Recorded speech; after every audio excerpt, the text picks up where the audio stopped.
Salve Maria, tudo bem com vocês? Bom, gente, como eu tinha comprometido com vocês, eu vou gravar mais umas aulinhas que faltaram. Na realidade, são 2 aulas, vou ver se envio tudo junto agora com vocês, tá? Para que a gente possa terminar a matéria do nosso livro de consagração, o Tratado da Verdadeira Devoção à Santíssima Virgem. Tá bem? Vamos começar rezando uma Ave Maria. Em nome do Pai, do Filho e do Espírito Santo. Amém. Ave Maria, cheia de graça, o Senhor é convosco. Bendita sois vós entre as mulheres, e bendito é o fruto do vosso ventre, Jesus. Santa Maria, Mãe de Deus, rogai por nós pecadores, agora e na hora de nossa morte. Amém. O que ficou faltando das nossas aulas foram ali a partir do parágrafo 249, né? Não sei se vocês lembram. A gente está vendo aqui práticas exteriores da devoção à Nossa Senhora, dessa devoção específica à Nossa Senhora, né? Quer dizer, também são práticas, às vezes, observadas em outras devoções, mas essas são práticas específicas porque eu digo assim, que São Luís aconselhou que tivéssemos essas práticas, que praticássemos esses atos de devoção, né? Então são práticas aconselhadas por São Luís Maria Grignion de Montfort, que foi quem compilou e compôs essa consagração da forma como a gente está fazendo, tá? Então no 249 é a quinta prática, grande devoção à Ave Maria ao terço, né? Interessante que ele fala aqui da Ave Maria e do terço, a gente lembrar que isso ocorreu lá em 1717, 1820, né? Quer dizer, 200 anos antes da aparição de Nossa Senhora em Fátima, quando ela em Fátima, né, se proclamou a Senhora do Rosário, e ela pede a oração do terço diária para a paz e salvação do mundo, né? Então, para alcançar a paz, ela aconselha isso aos pastorinhos, né? É um conselho, é mais que um conselho, né? Porque vem da Mãe de Deus, e ela vem aqui trazer a mensagem de Deus. Então um conselho de Deus é praticamente um mandato, né? Então se eu quero que aquilo ocorra, eu devo seguir aquele conselho, né? Ela não é um imperativo, não está obrigando, mas ela aconselha a oração do terço para que se consiga a paz pessoal e a paz no mundo, né? A salvação do mundo viria através disso, né? Também da devoção ao Imaculado Coração de Maria, bom, várias coisas, né? Mais um terço, né? E aqui em 1700 e pouco, São Luís já falava do terço. E ele pega aqui nesse texto, esse 249 para frente, fala um pouquinho da história disso, de outros santos que também recomendam a prática da oração, vamos ver, do terço, mas inicialmente falando da Ave Maria, né? Ave Maria, eu vou mandar para vocês a história da Ave Maria, tá? Para vocês entenderem melhor, para não delongar muito aqui, né? Inicialmente, a Ave Maria era rezada só a primeira parte que a gente tem hoje em dia, né? Então chamava-se só de saudação angélica, porque a Ave Maria, a primeira parte da Ave Maria está toda no Evangelho, né? Então ele diz aqui assim, ó, terão grande devoção ao recitar a Ave Maria, ou a saudação angélica, da qual bem poucos cristãos, mesmo esclarecidos, conhecem o valor, o mérito, a excelência e a necessidade. Foi preciso que a Santíssima Virgem aparecesse várias vezes a vários santos, a gente cita uns, São Capistrano, São Domingos, obviamente, que trouxe o texto para a gente, São João e também o bem-aventurado Alain de la Roche. E esses santos compuseram livros extensos, vários livros, né, falando sobre os benefícios da oração da Ave Maria, né? E em determinado ponto aqui ele diz assim, ó, altamente publicaram e pregaram que a salvação do mundo começou pela Ave Maria, e a saudação de cada um em particular está ligada a essa prece, que foi esta prece que trouxe à terra seca e árida o fruto da vida, que é esta mesma prece que deve fazer germinar em nossa alma a palavra de Deus. Óbvio, a saudação angélica, quando um anjo veio trazer a Nossa Senhora o convite de Deus, e que ela disse o sim, ele começou com a saudação angélica. Então diz aqui que através dessa oração começou a salvação do mundo. A encarnação do Verbo começou com o anjo, né, proclamando a Nossa Senhora tudo isso, e ela dando o sim dela, né? A Ave Maria é um orvalho celeste que umedece a terra. Aí está dando uma explicação do sentido disso, né? Essa terra é a alma, para fazer brotar o fruto no tempo adequado. Então, a Ave Maria como orvalho que umedece minha alma para que ela possa produzir fruto no tempo adequado, né? E esse fruto se não é outro do que nosso Senhor Jesus Cristo, né? Diz aqui que uma alma que não for orvalhada por esta prece, ou orvalho celeste, não dará fruto algum, nem dará senão espinhos. Então, quem não reza a Ave Maria, de alguma forma, não fundamenta uma verdadeira devoção ao nosso Jesus Cristo, né? Nós estamos falando isso aqui na aula há algum tempo, né? A respeito da necessidade da devoção à Nossa Senhora, necessidade hipotética, Deus quis assim, para que a gente possa realmente conhecer nosso Jesus Cristo, né? Então, essa devoção à Nossa Senhora, de alguma forma, tem como um dos seus fundamentos a oração da Ave Maria. No livro O Digno Rosário, desse Alano de la Rocha, bem-aventurado, lê-se o seguinte da Santíssima Virgem. Lê-se o seguinte que a Santíssima Virgem lhe revelou. Nossa Senhora apareceu, eu nem sei se ele é santo, tá? Bem-aventurado, Alano de la Rocha. E ele escreveu isso nesse livro, né? Olha só o que Nossa Senhora diz para ele. Saibas, meu filho, e comunica-o a todos, que um sinal provável e próximo de condenação eterna é a aversão, a tibieza, a negligência e rezar a saudação angélica, que foi a reparação de todo mundo. Então, um sinal de que a pessoa caminha para a condenação é a pessoa ter aversão à Ave Maria. Ele aqui para frente fala até um pouquinho a respeito disso, que rezar o Pai Nosso você encontra com facilidade até mesmo hereges, né? Rezar o Pai Nosso, mas que a Ave Maria não. Eu já conversei com vocês disso aí, né? Existe uma rejeição absurda se rezar a Ave Maria daqueles que não seguem a nosso Jesus Cristo. Impressionante isso, né?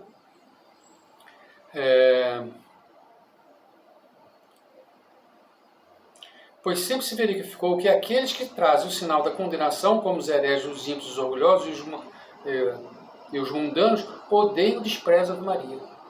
Então ele fez aqui uma avaliação, né, da vida de algumas pessoas e viu que aqueles condenados, aqueles que seguiram uma vida ruim, só fizeram grandes coisas terríveis no mundo, né, que foram pessoas anticatólicas ou anti-Nosso Jesus Cristo, todos eles tinham aversão à Ave Maria.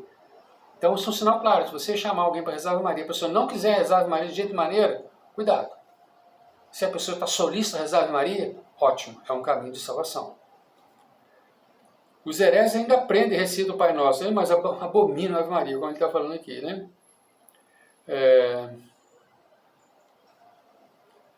Tem-se visto a experiência, ou prova, que aqueles e aquelas que possuem outros e grandes indícios de predestinação amam, apreciam e recitam com prazer a Ave Maria. Então, é o que eu estou falando com vocês. Da mesma forma que ele observa que aqueles que estão condenados, o caminho da condenação, tem aversão à Ave Maria, aqueles outros que caminham na via da santidade, têm uma vida santa, assim que a gente diz, né? A gente conhece pessoas assim, né? Que essas pessoas são aquelas pessoas que amam a oração da Ave Maria. Mais do que a Ave Maria, né? É o terço, né? A gente vai falar um pouquinho do terço também.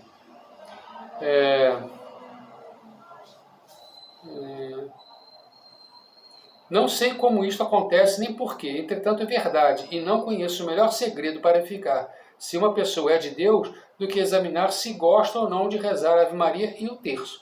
Digo, gosta, pois pode acontecer que alguém esteja na impossibilidade natural ou até sobrenatural de dizê-lo, mas sempre a ama e inspira aos outros. Óbvio, tem pessoas que estão em uma situação, por exemplo, de doença que não tem condição de rezar o terço, mas ama, gosta. Se pudesse, conseguiria, rezariam, né?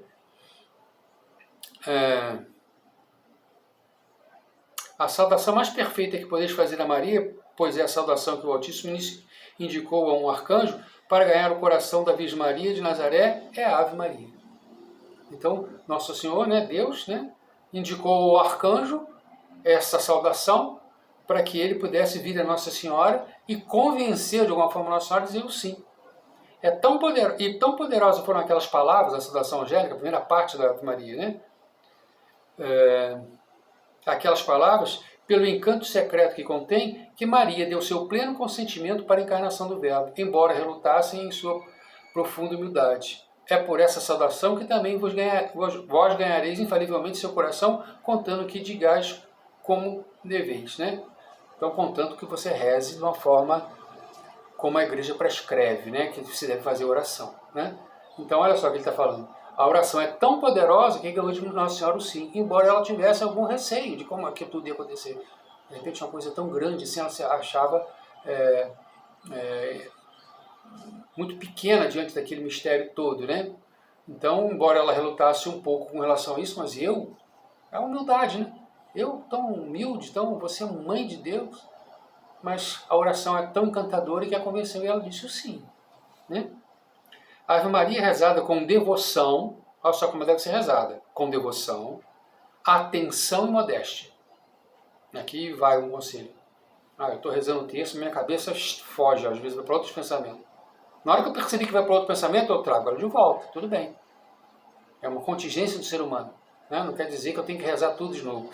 Diz assim, ensinam a gente assim, a gente ensina dentro da igreja. Se eu estiver rezando um texto, minha cabeça voou para um problema, mas eu me lembrei daquilo, percebi, e voltei a rezar, eu não perdi o que eu rezei antes.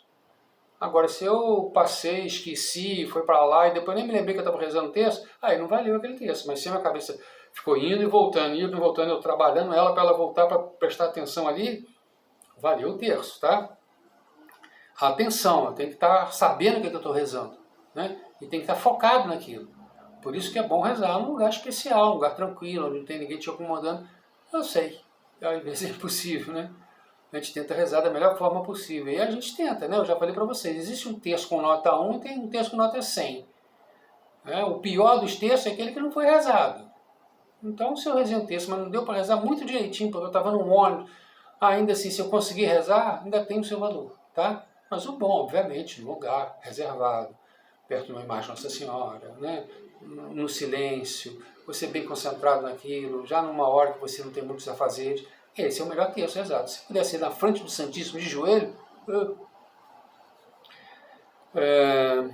como dizem os santos, a Ave Maria rezada assim é inimiga do demônio, pondo logo em fuga, e o martelo que o esmaga. A santificação da alma, a alegria dos anjos, a melodia dos predestinados, o cântico do Novo Testamento, o prazer de Maria e a glória da Santíssima Trindade. A Ave Maria é um orvalho celeste que torna a alma fecunda. Então, rezado dessa forma, a Ave Maria, além de ser o terror dos demônios, é isso aqui, a alegria dos anjos, a santificação da alma, a melodia dos predestinados. Então, no céu, quando se reza a Ave Maria aqui, no céu também está se rezando a Ave Maria. Então, a voz entra em sintonia com a voz dos santos e dos anjos no céu. Aí ele termina aqui no 254 falando assim: rogo-vos instantemente, pelo amor que vos consagro em Jesus e Maria, que não vos contenteis em recitar a coroinha da Santíssima Virgem, mas também o vosso terço, e até, se houver tempo, o vosso rosário todos os dias. E abençoareis na hora da morte o dia e a hora em que me acreditaste, e depois de ter semeado sob a bênção de Jesus e de Maria, colhereis bênçãos eternas no céu. Quem reza dessa forma, Ave Maria, colhe no céu bênçãos eternas, tesouro, né? Então, não só São Luís aqui, mas vários santos recomendam isso, a igreja recomenda isso, Nossa Senhora pede, gente, vamos rezar. Mas entendo, nessa época, ainda não se conhecia esse pedido de Nossa Senhora da oração do terço. Já se conhecia o terço, porque o terço foi trazido por São Domingos, né? E São Domingos é antecedente a essa época em que viveu São Luís. Mas não tinha esse pedido de Nossa Senhora, que hoje em dia é uma coisa tão forte assim para a gente que reza o terço todo dia. Então, é obrigação do católico. Mais do que isso, é uma obrigação fundamental de todo consagrado a Nossa Senhora a oração do terço. Pelo menos o terço, mas eu digo para vocês, quem reza um terço, ou que vai começar a rezar o terço, ou que já tem esse costume do terço, procure rezar o rosário. Trabalhe para rezar o rosário. Não fique deitado nos louros daquele seu terço por dia. Trabalhe para ver como eu vou fazer então, já que eu rezo um terço, para eu chegar a rezar o rosário. Então, se é um dia, uma terça a mais, no outro dia, outro terço a mais, depois passa a rezar 2 terços por dia, depois, né? Sei como é que cada um vai tocar a vida, né? Deus ajuda, aí vocês pedem Nossa Senhora. Mas busquem isso como projeto de vida, como objetivo de vida. Rezar o rosário todos os dias. Gente, é fonte de salvação. Nós sabemos que a salvação vem de Cristo, e só, né? Como já afirmamos aqui. Mas para eu chegar perto dele, para eu me aproximar dele, eu preciso ser um grande devoto da Virgem Santíssima. Nós já temos falado sobre isso. Porque quando o Espírito Santo encontra a Virgem Santíssima na minha alma, ela forma Cristo em mim. E para eu ser um grande devoto da Virgem Santíssima, não existe outro caminho melhor, ou o principal caminho, né? Existem várias devoções, o principal caminho é a oração do rosário diário. É o principal caminho da devoção à Virgem Santíssima. Sexta prática. Recitação do Magnífica. Olha, gente, é muito pequeno o Magnífica. Uma coisinha pequenininha. É o resto todo dia aí. Pelo amor de Deus. Né? Vamos rezar o Magnífica. uma devoção que eu tenho, mas que o santo pede aqui. E ele fala aqui, nessa parágrafo 255, da maravilha que é o Magnífico. Entendam só. Vocês vão ler os evangelhos e poucas vezes vocês vão ver algo que Nossa Senhora falou. Uma frase dela, uma palavra dela. Raras vezes. Tá? O único texto maior que tem escrito por Nossa Senhora, composto por Nossa Senhora, é o Magnífica. É um hino da humildade. Né? Então, o Magnífica é a única obra escrita por Nossa Senhora. E vem até nós. Nós, devotos de Nossa Senhora, rezemos todos os dias. Né? Diz ele aqui, é o maior sacrifício de louvor que Deus já recebeu na lei da graça. O maior sacrifício de louvor, porque Nossa Senhora se entrega como escrava. Entrega toda a vontade dela. Entrega tudo na mão de Deus. Faça-se em mim segundo a vossa vontade. Quando ela começa a rezar o Magnífico, ela coloca isso. Né? Então, assim, está no São Lucas, se não me engano, no primeiro capítulo de São Lucas, o Magnífico, né? Mas todo mundo deve ter aí, no livro de vocês tem o Magnífico, né? É um hino que Nossa Senhora faz a Deus, né? De amor, de humildade, de obediência. Ali está escondido esse segredo que eu falei com vocês, de que tudo aquilo que a gente leva a Nossa Senhora, ela entrega a Deus, né? Então, um momento sublime, aquele momento ali cheio da presença do Espírito Santo, né? Então, a oração do Magnífico é algo preciosíssimo, é uma joia, né? Vemos aqui, o maior louvor que Deus já recebeu na lei da graça, e de um lado, a mais humilde e a mais humilde e o mais reconhecido, e do outro, o mais sublime, mais elevado de todos os cânticos. É o mais sublime, o mais elevado de todos os cânticos. E é a maior obra de louvor na ordem da graça que Deus recebeu. Há neste cântico mistérios tão grandes e tão ocultos que os próprios anjos ignoram. Gerson, que foi um doutor tão sábio quanto piedoso, depois de empregar grande parte de sua vida escrevendo tratados cheios de erudição e piedade sobre os mais difíceis temas, tremeu e vacilou no fim da carreira ao empreender a explicação do Magnífica, com que tencionava coroar todas as suas obras. Num volume em fólio, ele nos diz coisas admiráveis do belo e divino cântico. Entre outros, afirma que a Santíssima Virgem o recitava muitas vezes sozinha. Nossa Senhora recitava muitas vezes sozinha o Magnífica. Olha, se a gente estiver fazendo isso, a gente está imitando Nossa Senhora. Entendo isso que eu estou falando com vocês. O sim da Anunciação, todo ele detalhado, aquele sim, está no Magnífico. O Magnífico é um detalhamento daquele sim e daquele momento do sim diante do Arcanjo Gabriel, né? Então, o detalhamento daquilo está no Magnífico, em que Nossa Senhora explica tudo, fala tudo o que passou no coração dela e que ia no coração dela nesse momento, a partir desse momento, nesse momento, né? E ela rezava, como está falando aqui, diariamente. E, entre outras, afirma que a Santíssima Virgem recitava muitas vezes sozinha, principalmente depois da Santa Comunhão, em ação de graça. O sábio Benzônio, numa explicação do mesmo cântico, cita vários milagres operados por sua virtude e diz que os demônios tremem e fogem quando ouvem as palavras do Magnífico. É uma das passagens do Magnífico, né?